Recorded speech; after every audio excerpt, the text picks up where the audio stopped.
Hey, with Hat and Cattle community. I am here today with Darin Newbold, who was a previous guest on With Hat and Cattle. Actually, one of the first under the rebrand. His message of finding purpose resonated so much with the community that my best friend, Nicolle Ketcham, who is also a previous guest on the podcast, and I heard such great things from you about her networking tips.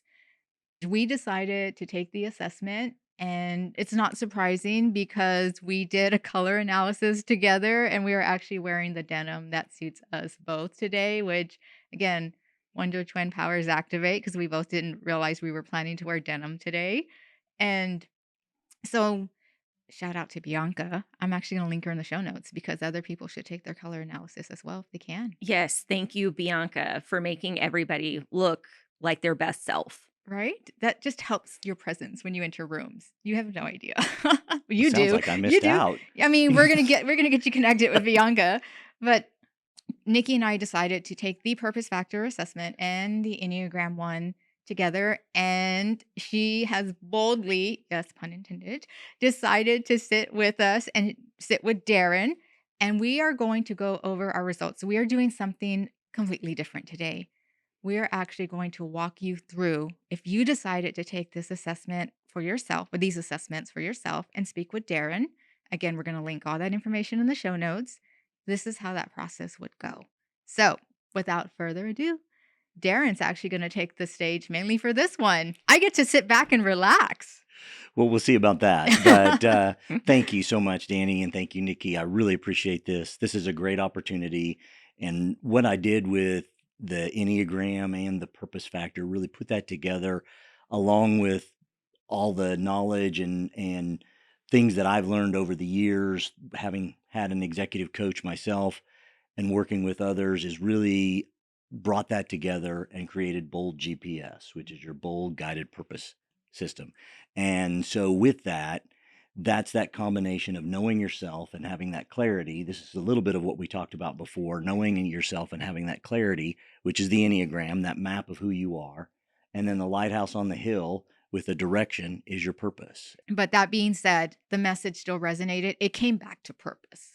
It does. It does. And we do want to go through a lot of the Enneagram piece, and we will, because we have some interesting stuff that happened way before this as we talked through it and getting ready for this episode. And now we have the chance to go. So let's kind of kick it off. I'm going to use some notes here as we go through. So just first and foremost, as I would start any session, and obviously we're going to send this out to a whole bunch of people, so we'll edit out anything confidential that we want to, but for you two, anything you say to me is confidential. I welcome you to consider this a safe place and no judgments. Share as much or as little as you feel comfortable. Excellent. Welcome to the fun house that is my brain. May the force be with us. All right, so here we go. I have 4 questions that I'd like to ask. These are of both of you. So kind of think through them. The first one is 6 months from now, if your relationships felt completely aligned, what would be different? Relationships and like romantic I would or let's keep them both personal and work related. okay. If they were aligned, what would that look like? Yeah, what would be different? What would be different? I feel sometimes I feel that I can be too much and that I carry relationship trauma.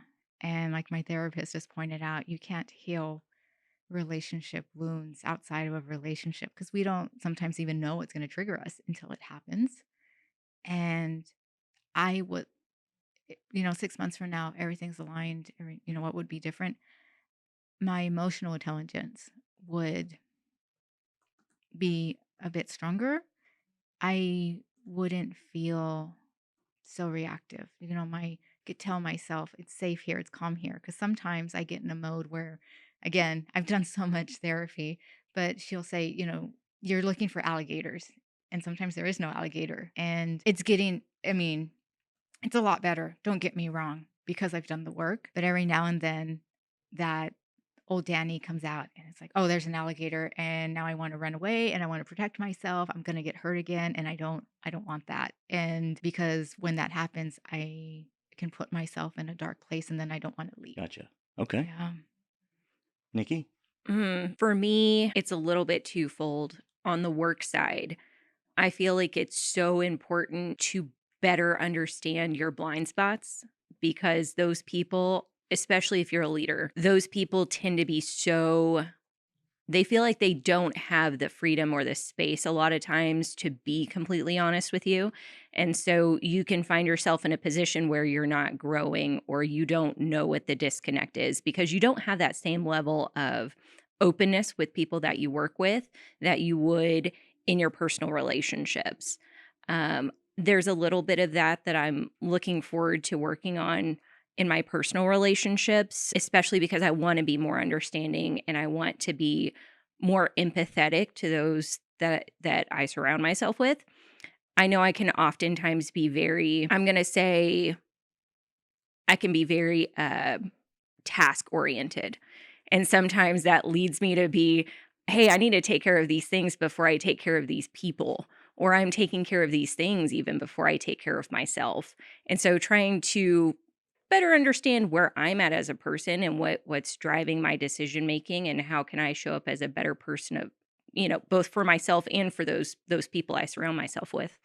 Okay. No, that makes sense. So what I hear is Dani on your side. I really like the alligator piece, but basically 6 months from now being in a place where there's both less alligators, but there's a less of a desire to chase or even find those alligators and finding kind of some of that inner peace that you desire. Is that I'm just doing a real quick summation. Yeah. EQ obviously stronger, but that comes with the inner peace, Right. right? And for you, Nikki, it's having a bit more empathy in how you're approaching others. And you brought up something that's so perfect. It's what's commonly referred to as the Johari window, if you ever heard of that. I have not. So basically, there are things that you know about yourself that everybody else knows. There's things that you don't know about yourself that nobody knows. And there's other things that other people know about you that you don't know about yourself, i.e., your blind spots. And part of where coaches really play is in that window of bringing the things that others know about you, the blind spots, bringing those into focus, because that's where growth really, really happens. And so you talked about knowing your blind spots and being a leader and knowing those, and then being able to be more empathetic when you're working with and around in all of your relationships. Did I miss anything? Sounds like us. Yeah, I think Bingo. 100 pretty accurate. All right. So question number 2, what would that feel like? How and I know you used a little bit of the emotions, but what would it feel like in your daily life? How would you experience once we're 6 months down the road, these things have happened. What would that feel like for you? Balance. Okay. Yeah, just I when you spoke to having blind spots, a couple years ago, one was illuminated to me, and it took me a while to accept it. But people are like, oh, I feel like I'm walking on eggshells around you, right? And that's always such a negative thing.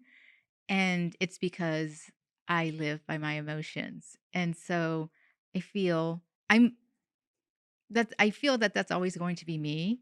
I'm, an emotional person, but to be able to hold that to where I'm talking myself through it, working Mm-hmm. through it inside and not outwardly, kind of where I have all these these images or analogies because of therapy, but it's like if it's like cutting yourself and then bleeding on the other person, right? Right. Like, just be able to take care of it myself and not affect the other person. So I feel that that's all summed up with the word balanced. Got it. Got it. And for you, Nikki? Gosh, yes. I feel like that was such a great way to explain it. Definitely finding that balance and a little more personal confidence. I think we've heard a lot lately people talking about what is it that I'm trying to think of? Imposter syndrome. Mm. Yes. Oh, People feeling a lot of imposter syndrome. And so I feel like that this is an opportunity and a chance to almost combat some of that imposter syndrome by getting in touch with who you are, what makes you tick, and really understanding yourself at your core brings you some of that balance, some of that understanding. okay. Well, one of the things that we didn't talk about right at the beginning, and I do want to bring up, and you and I talked about this. I don't know that Nikki knows about this. We also talked about how the Enneagram and how BoldGPS can work with couples. Mhm. And so we're approaching this in a way like a couples session, although we're not couples here, and Just besties. We're a couple of friends. Exactly. Yeah. Absolutely. We have to be friends together. We have to work together. This is perfect. You got it. We're going is. to reframe that. We get to, right? We don't have to. Yes. But part of what we're doing in the questions in talking the relationships is even thinking of it as the two Enneagram types we have here, that how does that relate? So that's part of even some of the questions that we're doing. So what's one thing about, and this will go to your work life, what's one thing about how you two operate together that if it changed would make everything else fall into place? Do you guys have any friction? Is there any times when you miss a line or you're not in touch? Do you ever feel like you're walking on eggshells? Yes. And any relationship, friendship, something more, where they say that there is no friction, I highly doubt there's any real relationship there. Exactly. I'm just going to call it. Yes. I think even as friends, yes, we come into those situations. For me, I think it's doing my absolute best, assuming positive intent. Because sometimes, I get stuck in why doesn't everybody see what I see? Isn't this obvious? So assuming positive intent and really just continuing to get better about how we approach things when we aren't seeing things through the same lens. This is so interesting to me because I can, in my head, again, with all the work I've done, like, oh, this could quickly go down a path of criticism if you don't use the right terminology. I can speak to our last friction point, and she knows what I'm going to bring up. I do. Yeah, you do. The hair and makeup for our headshots. Somewhere along the line, there was miscommunication, and I was supposed to schedule the makeup and hair. So I asked our intern to just do makeup appointments. And so the day of headshots comes, and Nikki says, wait, like we're not doing hair? And I said, no, you told me no. And I was already having a morning. And so I threw in after that, I will die on this hill. And she said, I'm pretty sure you were supposed to do both. I'm paraphrasing. I'm pretty sure you were supposed to do both. And I will die on this hill. And then in that moment, I thought, okay, I need to step back because I have thrown a grenade on this. And this, I take full ownership. I should not have said, I will die on this hill. And because I was already frustrated. And so I, in that moment, realized, I'm like, okay, it's on me to fix this. I don't want to fix it right now. I'm still mad. And after about an hour, though, Nikki was the one who reached out first. Because at that point, I go, okay, I need to speak with her. I'm going to wait until we're in person because she was still out. Because full disclosure, my husband helped me mediate. He said, look, at the end of the day, does this still need to be fixed? And I said, yes. He goes, okay, offer to help her with her hair and fix the relationship. And so she texted first. She offered the olive branch first, which I appreciate. And we sat and we talked it out. Bringing this back together, what's one thing that would make this better? I see, that's the thing. I think we both have done so much work on either on our own or through our own journeys with therapy that we knew how we needed to communicate, right? To be able to resolve it, to make it better. I mean, maybe we should have checked in a week before to make Here's sure there was alignment. here's something I would just lob out there. Please. What this sounds like is the very typical, obviously, as you said it, miscommunication. It happens all the time. What the key is you were triggered. So we got two now emotionally active people that are no longer thinking they're emotional. Right.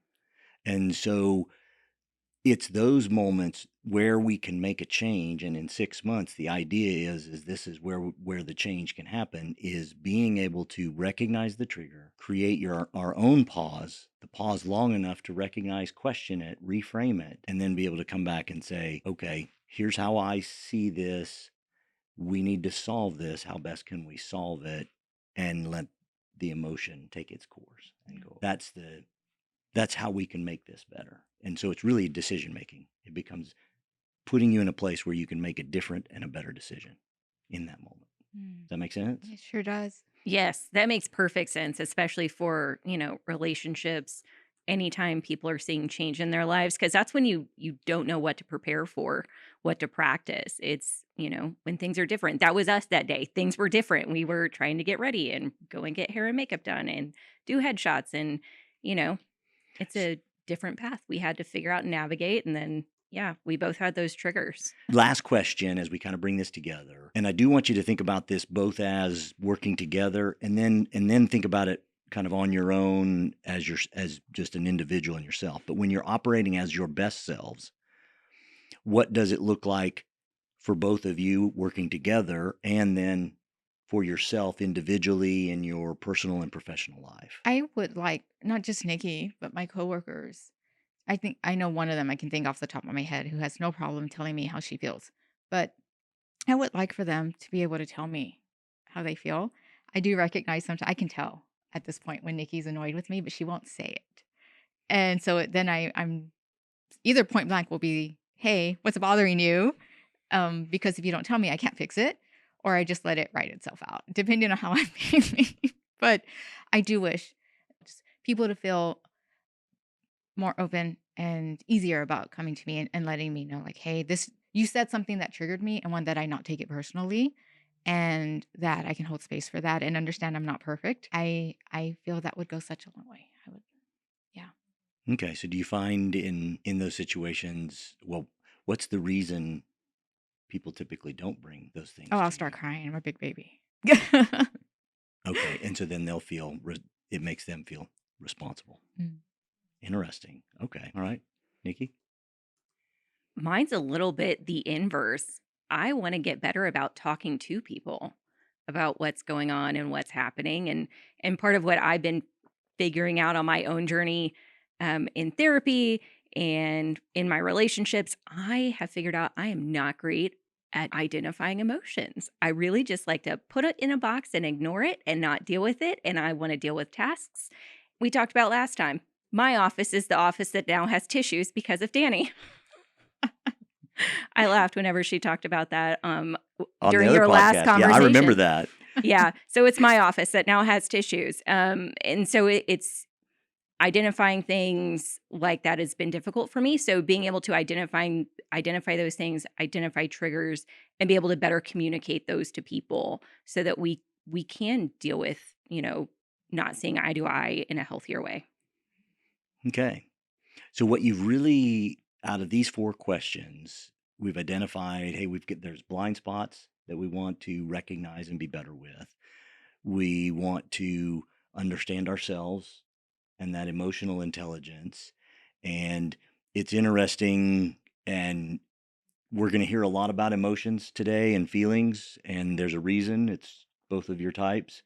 Makes it fun for me because that's not my expertise, and you have special fun with it, and you're the master of it. And so anyway, this is going to be fun talking about the feelings, but ultimately that true north is being in a place where we're not controlled by whether it's our feelings or it's our triggers or by anything else.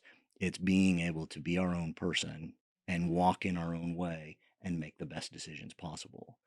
And to me, that happens when the Enneagram as well as then that purpose comes together, because the purpose helps clear the space for a lot of things as you recognize, hey, there's a whole lot of things I don't have to worry about now, because knowing my purpose and being able to walk and live into it helps clear the way. Make sense? Absolutely. All right. Well, now we're going to switch gears. We are going to talk the Enneagram piece, and we did a bit of work ahead of time, so because we could have 3 shows on this probably, and to get through it all. So to go a little bit more quickly, I'm going to start with you, Dani.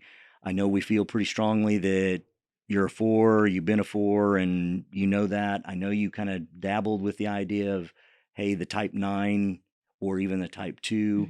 Kind of tell me a little bit about that journey and any questions you might have. So, memory is not serving me well right now with the type 9. I believe they are the chameleon and will match. Okay, yes, type 9s. Type 9s are they're the peacemaker, and Mhm. so they want to make peace, and they want to do it in such a way that they want everybody to be happy, and they don't want to get negatively impacted either internally, emotionally, or externally. So they'll make the peace, but they can also then take on traits of others that are around them so that they can make peace. So they can often end up being mistyped. So yeah, it's coming back, when you mentioned that taking on the personalities or traits of those around them. I have found myself in situations where I'm hanging around a person and I start talking like them. And it's just, it doesn't matter who it is. It could be, my friend from Utah. And then I go visit Nikki. And it's just that different. I've noticed. Even I've currently am binge watching Love is Blind Sweden. And I'm catching myself saying, I mean. And I'm like, where am I getting that? I've never said that before. And then this last time I was watching this version of Love is Blind, they all say it. I Mhm. go, oh, I picked it up from the show. So some of that, like losing myself, like I won't tell you. I think the example in the book was what restaurant to go to, and they won't even make a suggestion on that. It's, oh, you wanted to go get Thai, let's go get Thai, even though I really wanted pizza, right? I don't want to tell you what I want because I want to make you happy. So that was some of that with the 9, but at the end of the day, that core like childhood wound, for lack of better words, Mhm. didn't really fit. And then with the 2, that was a bit more of hitting some of the examples in the book. I used to say all the time, I am the person who will bake the cake for your birthday party and then not get invited. And there's some of that with the 2, that reciprocalness. Like, I did something to help you, now you need to help me. And I have some resentment sometimes when I find myself helping someone out more and not getting that back in return. Mhm. There is some resentment, and there is a natural desire in me, though, to help. And so, but at the end of the day, that wanting to stand out, wanting to be unique is still, I feel, of the 4, is still stronger than that of the 2, which is why when I took the assessment and they actually both came out, I was like, oh, that actually kind of works. Yep, nailed it right on. And so for the type 4 core fear is that of being defective, mundane, or insignificant. That's your core fear. And the desire is to find themselves in being to be unique, special, and to live out this authentic identity. That's something that's really important. Your, as some would call, core weakness, you could even call it, that it's often characterized as vice or even the sin, is envy. And that is, 4s are often always, they're seeing others having things that they always hope and wish and want to have of those others. And that's that thing that they can keep coming back to. Wow, why do they always have that? Wow, they must be more unique or more special than I. Yeah, I have a bracelet right now that says enough sun, and it's to remind me that there's enough sun for everyone. Awesome. Yeah. Awesome. How awesome is that? That's really, really good. All right. Now, Nikki, we talked ahead of time. We went round on 3 different types. We talked about the 3 initially, the type 3, which is characterized as the achiever. And then your assessment came back and said the type 1, which they tend to be called the reformer, or they don't like this, but called the perfectionist, because they're always finding they want to be seen as good and right and those things. And then you and I talked, and the way your personality came out and some things that you said and the way you said them, I hypothesized and even kicked out, well, maybe there's a 7 in there. And you resonated with it initially, but now as we come back here today, we've landed back on a 3. We have landed back on a 3. It's really interesting whenever you take the time to dive in and understand the motivations behind each of these numbers and what makes them tick. What are the childhood wounds? What are the things that are driving people? And it really makes you sit down and reflect on yourself and really kind of look inward and think about things that have happened recently, things that have happened further in the past. And in sitting down and spending time with that, I definitely I saw where it was, oh, I could get really excited about being a 7, but I'm like, at my core, that is not resonating with who I am. And it also made for interesting conversations both with my best friend Dani here and with my husband and talking through those. And it was also interesting to hear from them their perception of me. How did that help you? There were Their definitely perceptions. their perceptions, more than anything, it felt reaffirming of, well, this is how I see myself, and this is also how people perceive me. So the alignment there, especially with the people that I am most open with, because as Dani said, I'm probably not the most open person. But being able to talk to people who I feel like know me on a different level, very, very reaffirming. And also going back to, the ones in the 3s, I could see how closely those things can seem on the top level, and it's when you dive down and you really start understanding those motivations that I felt like upon diving deeper, I was like, man, I really resonate with being a 3. Knowing that you are a 3, let's talk just a little bit about that, and what it really means. Because threes, your core fear is failure, being exposed, invaluable, or even being seen as worthless. And your core desire is to achieve, to be respected, seen as successful, admirable, or even a role model. And then the core sin of a type 3 is deceit. And how that, it doesn't mean that you're a liar, so let's clear that up. That's not at all what the deceit means. Deceit is, for a type 3, it's their effort to embody the persona of whoever they think they need to be for others. So they're going to deceive themselves in being something that they truly aren't in the presence of others. I have a client, we talked about this ahead of time, but I have a client that's also a 3. And one of the things she's brought to me is she's an executive and works in very high power consultative firm. It's obviously very male dominated. And her comment to me was, I'm exhausted. I'm exhausted having to, she calls it almost switching, not switching personalities, but it's like, it's really changing who she's going to show up for and show up as for each one of them and keeping up with it. And what ultimately then happens is there's such a blending, there's such a blurring of what happens is that the journey for the 3 is to really come in and be in touch with who you really are and find who that person is and be that person. And that's that journey. And we didn't talk about you mentioned childhood wounds, and I'll go back to the 4 here in a minute, but for the 3, the childhood wounds that we talked about is that growing up, there was a message for the 3 basically saying it's not okay to have your own feelings or your own identity. Absolutely. I grew up, um, my mom, my little brother, and I spent a large part of my childhood living at my grandparents' house, and it was very old school. Some people even think I'm from an older generation with just how I act sometimes. It was one of those households where kids are to be seen and not heard. And the expectation is nothing less than your absolute best. You go to school every day, you work your tail off, and you come back. There was just such a high expectation for my brother and I. Absolutely. And then for the 4, the childhood wound and that unconscious message is it's not okay to be too functional or too happy. And so that ends up looking like, or taken on as the child is, that you'll receive your love and attention and affirmation that you want when you become this unique person and you stand out. And that's for the 4. So knowing these things, that's kind of the start of the journey of understanding the different pieces. But let's continue on, because it only gets more fun from here. One of the things that's every number has is you obviously there's two wings, and it's the number to the left and to the right of your number.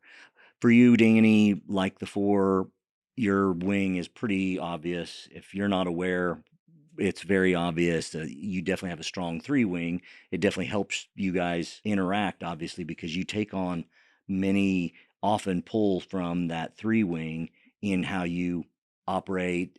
It's called, one of the names that it's called is called the aristocrat, and it's that they are more extroverted, image conscious, ambitious, energetic, and upbeat. You tend to be more competitive, emotionally volatile, aggressive, and expressive. What? Yeah, what?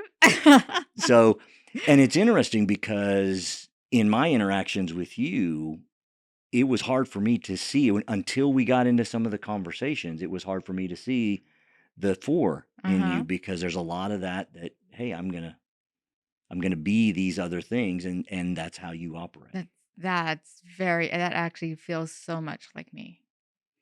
So for you, Nicki, we haven't spent as much time together, but for you, it's the 2 and the 4.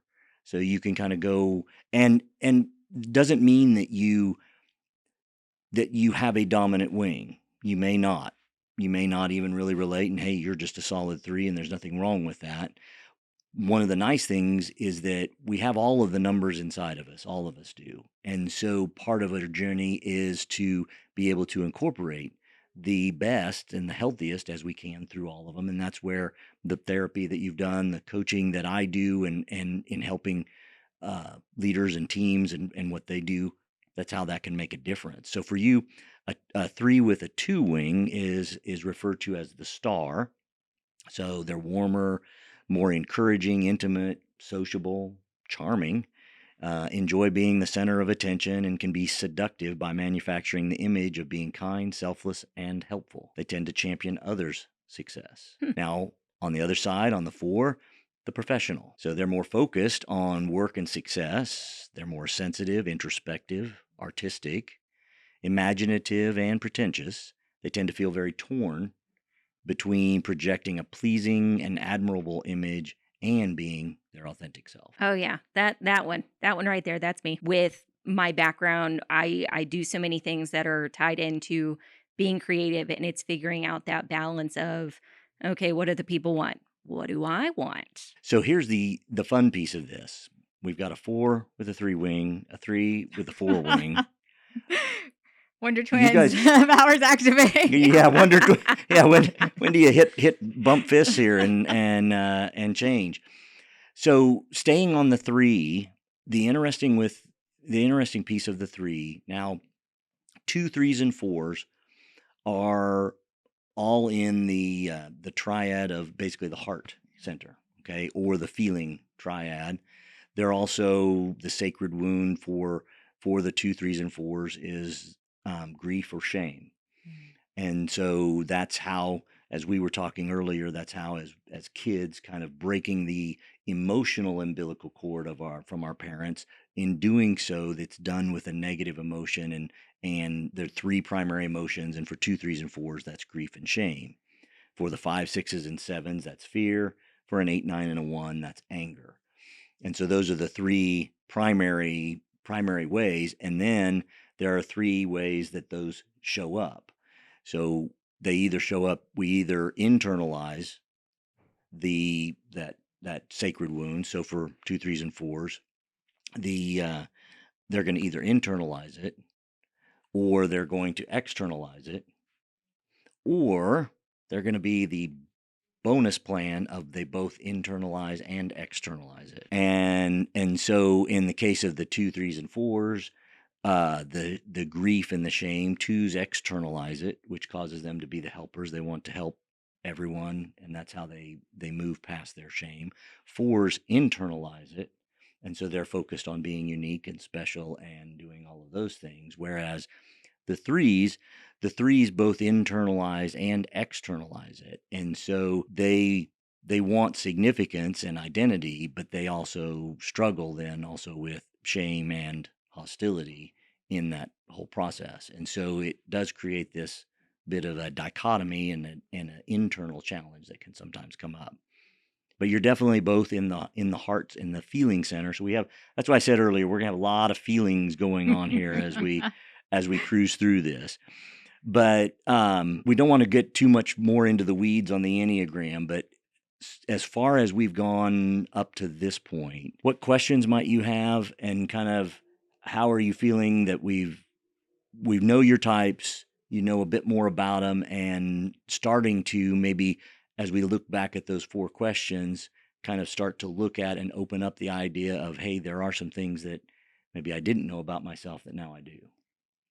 I'm really happy that you spoke to the wings because that's always kind of confused me a little bit. Because one, and I may be misspeaking, but you move to one when you're healthy and another when you're not. Is that not true?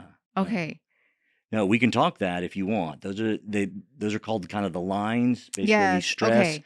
stress, and your growth path. Mm. And so for the 3, and if we have, and we can put in the show notes a picture of the Enneagram if you see it, but it's typically the numbers in a circle. 9 is at the top, then 1 through 8 around. And then there's also these series of lines that connect them. Yeah. And 9, 3, and 6 make a perfect triangle inside this circle. And so the way they connect, so for a 3, when you're in a healthy place and you're feeling your best and kind of most impactful, if you will, you move to and take on healthy parts of a 6. And so that would be you're more cooperative, collaborative. You do kind of engage and get into that people focused part. You may even start to be more aware of your feelings, and think about times when you and Dani are having your best, most fun. Those are going to be those times you start to be more self-revealing, letting her kind of in behind the curtain, if you will, or your husband or other friends and those things. Now, on the flip side, when stressed, and it seems like most of us these days are constantly in some level of stress almost all the time, but on the stress side, so then you would go and you would take on the unhealthy traits of the 9. Okay. So what that means is you can find yourself suddenly becoming more disengaged, you withdrawn, apathetic. Hey, I don't want to feel anything. I don't care.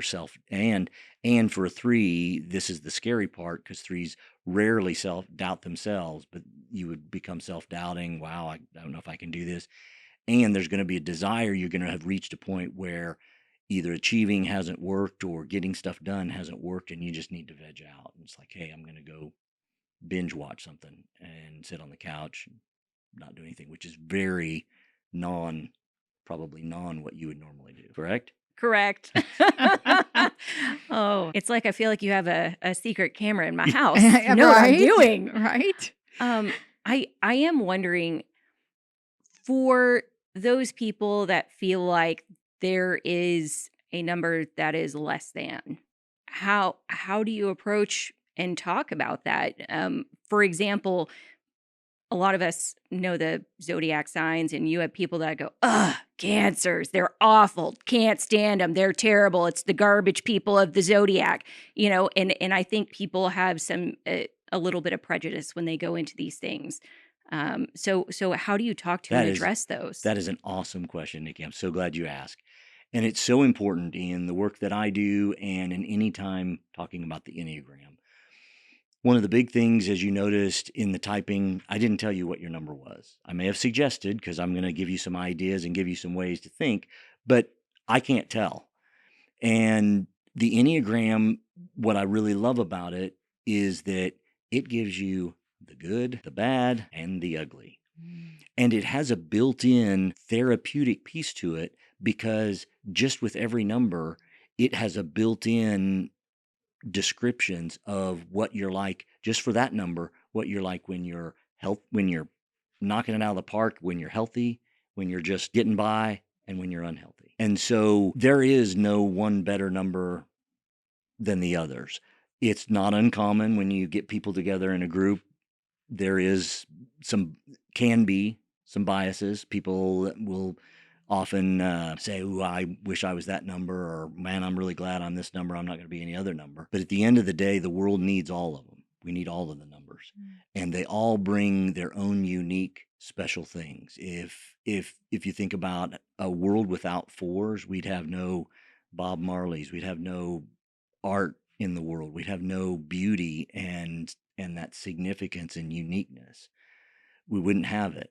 Without threes in the world, we wouldn't achieve anything. We wouldn't get stuff done.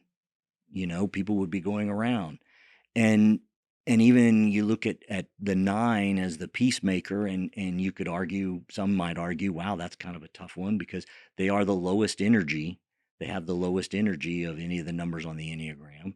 However, they are also the epitome of Newton's 3 laws of motion, that they are a body once acted upon and in motion will stay in motion until it's acted upon by an outside force. They can be a huge force for good, and we need them because they're the peacemakers to keep the peace between everybody else. In fact, some would argue in today's world we need a few more of them. So there's a fit for all of them. They all bring something special to the world. Can't have a rainbow without all the colors. Amen. Amen. Now, Okay. continuing back with our the lines and talking about the two sides, the other interesting piece for the type 3, and again, type 3, when you're in a healthy place, you're going to take on some of the 6. So the collaborative, cooperative, those things. In stress, take on the 9. There'll be some vegging out, self-doubt, even disengagement, the apathy. That's going to be the probably. Do you notice that? I guess when you're stressed, what do you notice in yourself? Oh, I just shut down. I just shut down and I am done. And then if you asked yourself, and maybe next time or you're in this, ask yourself, if you can, this would be the hard part, what are you feeling? And where in your body are you feeling that? And just kind of sit with it. And trust me, I know you're not going to want to do this. Emotions are Oh, hard. I know. You're going to say, Darin, well, I don't like that. Try it. Okay. Try it. And if you need to, just set your timer and say, hey, I'm going to do this for 2 minutes. Reach out to your That's it. Enneagram Force friend. Exactly. We don't mind sitting with those hard emotions. She sit with it all day long. She does. She does she does challenge me. She of course knows, because she's tapped into those emotions. She knows when I'm having a hard day, and she will come in and say, okay, what emotion are you feeling today? Just tell me what the emotion is. And I have to sit there and think about it. And yes, sometimes I do go get an emotions wheel to help me with my word choice. I was gonna say, I have one I can send to you that has a whole list of emotions that you can pick on it. The other piece of the lines is, and I really do like this, that there's the growth path going to 6, stress path is the 9. Now there's a blind spot though, because just because we have that line, and just because under most circumstances and healthy you might take on that 6, there's also a blind spot where you could take on some of that 6. And that's where self-doubt, increased anxiety, have being expressive, a lot of negative feelings, complaining, or even skeptical, because you reach into that's a blind spot. That's an area that you probably don't see, but may and can come up because of that line to the 6.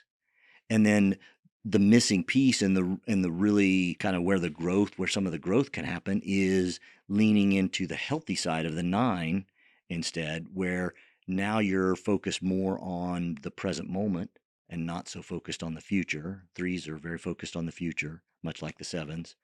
And you can see achievement from passion, as opposed to seeing it from pressure, that you achieve something, like you were talking about the baking, that you're achieving. That's an achievement from passion, not from pressure, that you're pressured to bake something, as you were talking about. Make sense? Yes, because I love baking. That's something that just gives my heart joy, helps me turn off my brain to other things, because, it's a thing I can just tune into and focus on. All right. Switching over to you, Miss Dani. We don't want to forget about you. So on your lines. Thank you. I was starting to feel a little less No, unique here. I'm just kidding. So for you, when you're healthy, when you're in a great place, when you guys are hanging out, you can have a lot more objectivity. You have discipline. Even, and this is interesting. I'm interesting that it says this, ethical. Uh-huh. How does that hit for you when I say that? I'm curious into can you and can you use that in the form of a sentence? Well, you're going to go, your healthy path there on the line is going to one. And what that means is where you might, as a four, in your attempts to be unique and attempts to find that speciality or the what's going to stand out, Mhm. you might be willing to stretch the lines on maybe some ethics. Whereas when you're in that good place, you're going to pull from that one, that healthy side of the one, which the one's, hey, we do what's right. And so that's where that ethical. I mean, that's hard because, well, I guess now that I'm sitting and reflecting on it, and I'm going to use my words here. Again, I know this is a safe space. Uh, Given my past with a history of addiction, I can definitely see when I was unhealthy, there was no blurring of the lines. Like I did not respect the sanctity of marriage. And in order to get that dopamine hit Hmm. because I was feeling so low. So I can definitely see. I don't feel that it's like legal because I am not willing to I am afraid of going to jail. I will not last. So, I'm scared of the IRS. And so um but I can definitely see some of like the moral Yeah, think been being unethical with things that some may consider immoral, and I would chalk that up to being a poet, right? Like exactly. we are I was never meant to be bound. I live by my feelings. This is art. Every artist in history has had an affair. Like I mean, and that's That's, what addicts do. They yep. justify. So again, I've done so much work. So I now that I've sat and or we're reflecting on it a Mhm. bit, No, that's great. that I do feel is an accurate statement. Okay. So taking on the one in the healthy place, emotionally grounded as well, focused on wisdom. Whereas on the stress side, and this one I'm sure you'll identify. In fact, I think we even probably talked and recognized this even on the other podcast episode. This is where you take on some of the unhealthy side of the two. Okay. And so can become clingy, overly dependent on others, crave attention and affirmation, and this is that interesting. See how you resonate with this one. Indirectly manipulative. Again, can we use that in the form of a sentence? Well, I think you already described it because you described some of your past and indiscretions and stuff, and that's obviously in doing that, whatever it was, whatever it comes out, you're being manipulative, Mm, and you're either manipulating others or you might even be indirectly, well, you are indirectly manipulating others, and it's one of those. It's where why any of these numbers can be that horrible person that is in jail or whatever, because when we become unhealthy, all these the worst parts of us come out. mhm. Yeah, I definitely, and I mean, I've gotten pretty, gotten, sorry. I have become well versed in just asking for that, so I'll tell Nikki, "Hey, I'm overthinking." And your text was off for me, and are you mad at me? And that's some of that affirmation, right? That no, then she'll explain if there's anything off or not. And the same with, my husband. I'll tell him, "Hey, I'm feeling anxious today. I'm gonna need some more reassurance." Hmm. And definitely can see early on in the relationship. He didn't call me clingy, but I can see certain things that could come off as clingy. And some of that is just my anxious attachment style. Hmm. But when you speak in Enneagram speak, that is that unhealthy four. It can be, and it can be taking some of that stress into the two. But the missing piece, though, is you can also take from the healthy side of the two, which then helps you. And this is a lot of how I see you, because this is how I've seen you around, and what you're doing is very others focused, loving and compassionate to yourself, highlighting being hopeful and positive, and as well as having and this is an interesting way to put it, externalized empathy, meaning, and I think you recognize that you Yeah. can really recognize what's going on with others, and you guys have talked about it many times. I know exactly what Nikki's thinking or feeling, right? That's what makes me a good EA. But, you know, And service oriented, there you go, you just said that. Yeah. just I know we're getting ready to move into the purpose part of the conversation. And when you speak to shame, sometimes it's hard for 40 plus year old Dani now to receive the compliment because she remembers how 20-year-old I tell people because people know me now, right? And I tell them 20-year-old Dani wasn't a good person. She wasn't a nice person. And that's some of that shame that I still carry today. And so I can tear up when I get a compliment like, I'm receiving because I think back to who I was, and I mean, I'm not proud of it, and there are amends that I probably will be making for the rest of my life. And so to speak to, again, that being in that shame triad, so that's where it completely like resonates. And then when you put this piece of the manipulativeness and the unethicalness, like you can kind of see, I can kind of see where it comes together. And but through work, through the counseling, through therapy, through talking to coaches like yourself, Hmm. that's where that has helped me move to the healthy side. It's all about awareness and being able to make new and different decisions. The blind spot, then the last piece of this. So we talked the growth path, the healthy side of the one, the stress path, the unhealthy side of the two, the missing piece, if you will, the healthy side of the two as opposed to the unhealthy. And now we have the blind spot, which is the unhealthy side of the one, where type fours can become hypercritical, uh, judgment of self and of others, excessively aware of flaws. Say that it is the beauty, because if you don't know this and it's happening all the time, these are patterns Mm. and they happen over and over again.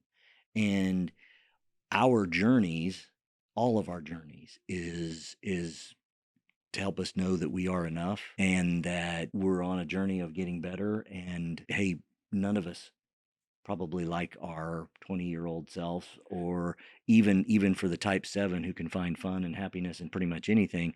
I can still tell you, hey, it was a pretty crazy road down there. So no worries, we're with you on that. But you're right, we do need to kind of switch gears. In I want to come back real quick to kind of the our initial questions and stuff again, kind of seeing how you two can relate. You're very, very close. 4 wing 3, 3 wing 4. There's one more piece, and we won't go into it here, but just so you're aware of it, every type has a subtype. And there are 3 subtypes. There's self-preservation, there's social, and then one-to-one, or it is sometimes called sexual, but it just means that it's one-to-one. And it's how we relate. And there is a stacking, and each person has that stacking. And there are arguments on whether or not those change. I think they do and can change, but you definitely have a dominant one, you have a secondary one, and then you have one you don't even really look at. And those can influence how we show up. And I only want to bring this up briefly, specifically for you, especially because the one came forward. Because a self-preservation 3, they're concerned about achieving and a sense of security, working extremely hard without showing any stress, but have anxiety under the hood. Okay. They're also self-preservation. Each type also with one of these is what's called a counter type. So it means they're going to show up and look outwardly different. And this one looks like a 1. And they go against the grain of the vice of deceit. They feel compelled to tell the truth, but are still self-deceived into thinking their image-based reasons for doing things are their actual convictions. As with most workaholic subtypes, they may have little energy to cultivate deep connections with others. They have a machine-like efficiency. We talked about machine-like efficiency, Mhm. and focus on what's practical, useful, being more rigid, responsible, self-sufficient, and virtuous. They may get confused with 1s, but move at a faster pace and care more about being judged by social consequences than their own internal standards. Absolutely. So I think we've identified not only your type, your wing, and your subtype. You are what would be called a self-preservation 3 with a 4 wing. Dang. Again, you have a camera in her house. You have a crystal ball into her past. All right, enough about that. We could continue to go on. We are on the last part of our journey here, so let's talk. Let's talk the purpose factor. Unethical, manipulative. Those were hard words to sit with. I'm not going to lie. And if your brain is buzzing the way mine was after this conversation, that's a good thing. Sit with that. I know I did with my journal. Next week, we'll be back with Darin for part 2, where we finally get to the purpose factor reveal, that lighthouse part of BoldGPS. If you want to explore your own Enneagram type or take the purpose factor assessment, Darin's contact info and his BoldGPS starter map offer for the community are in the show notes. Bianca's color analysis is in there too, for the visual transformation while you do the inner work. Until next time, keep walking the walk and talking the talk so you too can have your hat and cattle.